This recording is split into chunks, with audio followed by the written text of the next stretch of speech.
ಕರ್ನಾಟಕ ರಾಜ್ಯ ಸರ್ಕಾರ ಅಂತೂ ಇಂತೂ ಕರ್ನಾಟಕದ ನಿರುದ್ಯೋಗಿಗಳಿಗೆ ಒಂದಾದ ಮೇಲೊಂದು ಗುಡ್ ನ್ಯೂಸ್ ಅನ್ನ ನೀಡ್ತಿದೆ. ಅದು ಸಹ ಪರಿಶಿಷ್ಟ ಜಾತಿಗಳಲ್ಲಿ ಒಳ ಮೀಸಲಾತಿ ಜಾರಿಯಾದ ನಂತರ ಈ ಒಂದು ಗುಡ್ ನ್ಯೂಸ್ ಅನ್ನ ನೀಡ್ತಿರುವಂತದ್ದು. ಹೌದು, ನಾನು ಇವತ್ತಿನ ವಿಡಿಯೋದಲ್ಲಿ ಮುಂಬರುವ ಒಂದು ನೇರ ನೇಮಕಾತಿ ಅಧಿಸೂಚನೆಗಳ ಬಗ್ಗೆ ಒಂದು ಮಾಹಿತಿಯನ್ನು ತಿಳಿಸ್ಕೊಡ್ತಾ ಇದ್ದೀನಿ.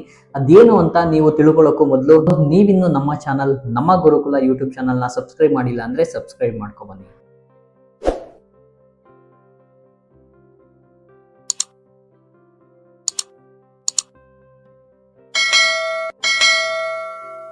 ಹೌದು ವೀಕ್ಷಕರೇ, ಕರ್ನಾಟಕ ರಾಜ್ಯ ಸರ್ಕಾರ ಇವಾಗ ಏನು ಕಂದಾಯ ಇಲಾಖೆ ಅಡಿನಲ್ಲಿ 1500 ಗ್ರಾಮ ಆಡಳಿತ ಅಧಿಕಾರಿ, ವಿಲೇಜ್ ಅಡ್ಮಿನಿಸ್ಟ್ರೇಟಿವ್ ಆಫೀಸರ್ ಹುದ್ದೆಗಳಿದ್ದು. ಸೊ ಈ ಒಂದು ಹುದ್ದೆಗಳಲ್ಲಿ 2024-25ನೇ ಸಾಲಿನಲ್ಲೇ 1000 ಹುದ್ದೆಗಳನ್ನ ಜಿಲ್ಲಾವಾರು ಎಷ್ಟು ಹುದ್ದೆಗಳು ಖಾಲಿ ಇದ್ವೋ, ಎಷ್ಟು ಹುದ್ದೆಗಳಿಗೆ ಆಲ್ರೆಡಿ ಸರ್ಕಾರ ಅನುಮೋದನೆ ನೀಡಿತೋ ಆರ್ಥಿಕ ಇಲಾಖೆ ವತಿಯಿಂದ, ಅಷ್ಟು ಹುದ್ದೆಗಳಲ್ಲಿ 1500 ಹುದ್ದೆಗಳಲ್ಲಿ 1000 ಹುದ್ದೆಗಳನ್ನ ಮಾತ್ರ ಭರ್ತಿ ಮಾಡಿತ್ತು. ಆದ್ರೆ ಉಳಿದ 500 ಹುದ್ದೆಗಳನ್ನ ಯಾವಾಗ ನೀವು ಭರ್ತಿ ಮಾಡ್ತೀರಿ ಅಂತ ಹೇಳಿ ಏನು ನಿರುದ್ಯೋಗಿ ಆಕಾಂಕ್ಷಿಗಳು ಕೇಳಿದ್ರು. ಅದಕ್ಕೆ ಕರ್ನಾಟಕ ರಾಜ್ಯದ ಕಂದಾಯ ಇಲಾಖೆ ಅಡಿಯ ಮಾಹಿತಿ ಅಧಿಕಾರಿಗಳು ಇವಾಗ ಮಾಹಿತಿ ನೀಡಿದ್ದಾರೆ.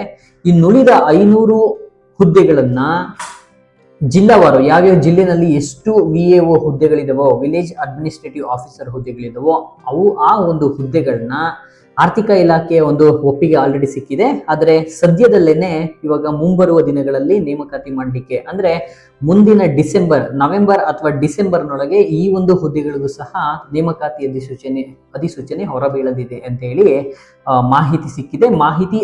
ಕಂದಾಯ ಇಲಾಖೆಯ ಮಾಹಿತಿ ಅಧಿಕಾರಿಗಳಿಂದಲೇ ಈ ಒಂದು 500 ಹುದ್ದೆಗಳಿಗೆ ಸದ್ಯದಲ್ಲೇ ಅಂದ್ರೆ ನವೆಂಬರ್ ಅಥವಾ ಡಿಸೆಂಬರ್ನಲ್ಲಿ ನೇರ ನೇಮಕಾತಿ ಅಧಿಸೂಚನೆ ಹೊರಬೀಳುತ್ತೆ ಅಂತೇಳಿ ಮಾಹಿತಿ ನೀಡಿರೋದು.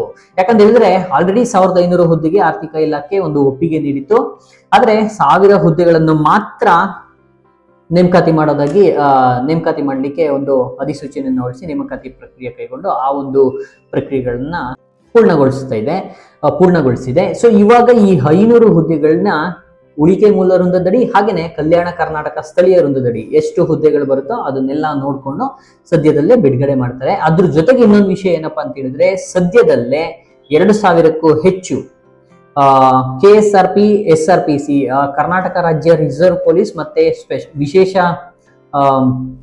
ರಿಸರ್ವ್ ಪೊಲೀಸ್ ಹುದ್ದೆಗಳನ್ನು ಸಹ ನೇಮಕಾತಿ ಮಾಡಲಿದ್ದು, ಅದಕ್ಕೂ ಸಹ ಕ್ರೀಡಾ ಮೀಸಲಾತಿಯೊಂದು ಸಮತಳ ಪಟ್ಟಿಯನ್ನ, ಅಂದ್ರೆ ಕ್ರೀಡಾ ಮೀಸಲಾತಿ ನಡಿ ಎಷ್ಟು ಹುದ್ದೆಗಳು ಎಲ್ಲೆಲ್ಲಿ ಇದಾವೆ ಅನ್ನೋದನ್ನ ಒಂದು ಪರಿಗಣಿಸಲಾಗುತ್ತಿದೆ. ಅಂದ್ರೆ ಪರಿಶೀಲನೆ ಮಾಡಿ ಆ ಒಂದು ಮೀಸಲಾತಿಗೆ ಅನುಗುಣವಾಗಿ ಹುದ್ದೆಗಳನ್ನ ಹಂಚಿಕೆ ಮಾಡಿದ ನಂತರ ಯಾವ್ಯಾವ ವೃಂದದಲ್ಲಿ ಎಷ್ಟು ಹುದ್ದೆಗಳನ್ನ ನೇಮಕಾತಿ ಮಾಡಬೇಕು ಕ್ರೀಡಾ ಕೋಟಾದಡಿ ಅಂತೇಳಿ ಅದನ್ನ ಫೈನಲ್ ಮಾಡಿದ್ಮೇಲೆ ಆ ಹುದ್ದೆಗಳಿಗೂ ಸಹ ನೇಮಕಾತಿ ಅಧಿಸೂಚನೆ ಬಿಡುಗಡೆ ಆಗುತ್ತೆ ಸದ್ಯದಲ್ಲೇ.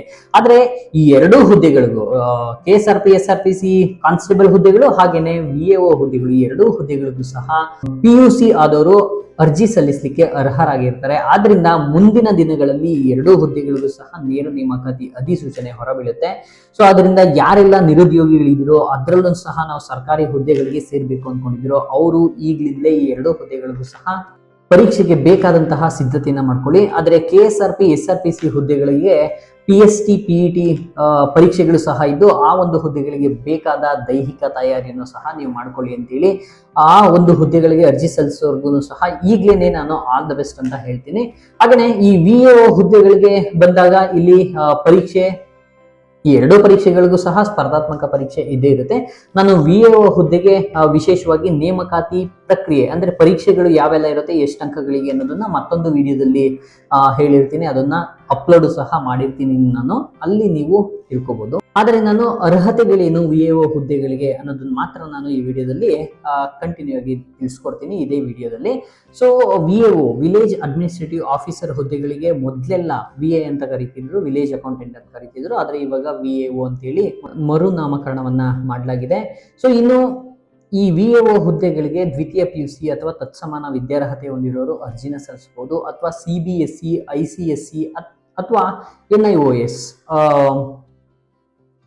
NIOS ನಡೆಸುವಂತಹ HSC ಪರೀಕ್ಷೆಯಲ್ಲಿ ತೇರ್ಗಡೆಯನ್ನ ಹೊಂದಿರೋರು ಅರ್ಜಿ ಸಲ್ಲಿಸಬಹುದು. ಹಾಗೇನೆ VAO ಹುದ್ದೆಗಳಿಗೆ 3 ವರ್ಷಗಳ ಡಿಪ್ಲೊಮೊ ಕೋರ್ಸ್ ಅನ್ನ ಮಾಡಿರೋರು, ಅಥವಾ 2 ವರ್ಷಗಳ ITI ಕೋರ್ಸ್ ಮಾಡಿರೋರು, ಅಥವಾ 2 ವರ್ಷಗಳ ಯಾವುದೇ ವೃತ್ತಿ ಶಿಕ್ಷಣ ಡಿಪ್ಲೊಮೊ JOC JODC ಅಥವಾ JLDC ಉತ್ತೀರ್ಣರಾಗಿರೋರು ಸಹ ಅರ್ಜಿನ ಸಲ್ಲಿಸಬಹುದು. ಆದರೆ ಕಡ್ಡಾಯ ಕನ್ನಡ ಭಾಷಾ ಪರೀಕ್ಷೆಯನ್ನ ಪಾಸ್ ಮಾಡಬೇಕಾಗಿರುತ್ತೆ 150 ಅಂಕಗಳಿಗೆ. ಆ ಪರೀಕ್ಷೆ ಪಾಸ್ ಮಾಡಿದವರು ಈ ಹುದ್ದೆಗಳಿಗೆ ಮುಂದೆ ನೇಮಕಾತಿ ಪ್ರಕ್ರಿಯೆಯಲ್ಲಿ ಯಾವುದೇ ಸಮಸ್ಯೆ ಆಗದಂತೆ ನೇಮಕಗೊಳ್ಳಬಹುದಾಗಿರುತ್ತೆ.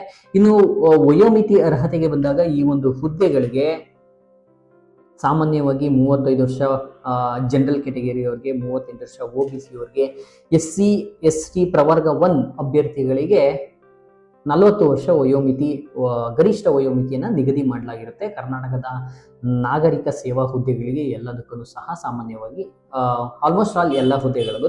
ಆದರೆ ಇವಾಗ ಕರ್ನಾಟಕ ರಾಜ್ಯ ಸರ್ಕಾರ 3 ವರ್ಷ ವಯೋಮಿತಿ ಸಡಿಲಿಕೆಯನ್ನ 2027 ಡಿಸೆಂಬರ್ 31ರವರೆಗೆ ನೀಡಿರೋದ್ರಿಂದ ಜನರಲ್ ಕ್ಯಾಟಗರಿಯವರು 38 ವರ್ಷ ಗರಿಷ್ಠ ವಯಸ್ಸು ಮೀರದಿದ್ದಲ್ಲಿ, OBC ಅವರು 41 ವರ್ಷ ವಯಸ್ಸು ಮೀರದಿದ್ದಲ್ಲಿ ಈ ಒಂದು ಹುದ್ದೆಗೆ ಅರ್ಜಿ ಸಲ್ಲಿಸುವ ಕೊನೆ ದಿನಾಂಕಕ್ಕೆ, ಹಾಗೆಯೇ SC ST ಪ್ರವರ್ಗ 1ರವರು 43 ವರ್ಷ ಗರಿಷ್ಠ ವಯಸ್ಸು ಮೀರದಿದ್ದಲ್ಲಿ ಈ ಒಂದು ಹುದ್ದೆಗೆ ಅರ್ಜಿ ಸಲ್ಲಿಸಲು ನಿಗದಿಪಡಿಸಲಾದ ಕೊನೆ ದಿನಾಂಕದೊಳಗೆ ಗರಿಷ್ಠ ವಯಸ್ಸನ್ನು ಮೀರಿಲ್ಲ ಅಂದರೆ ಈ ಒಂದು ಹುದ್ದೆಗಳಿಗೆ ಅರ್ಜಿನ ಸಲ್ಲಿಸಬಹುದಾಗಿರುತ್ತೆ.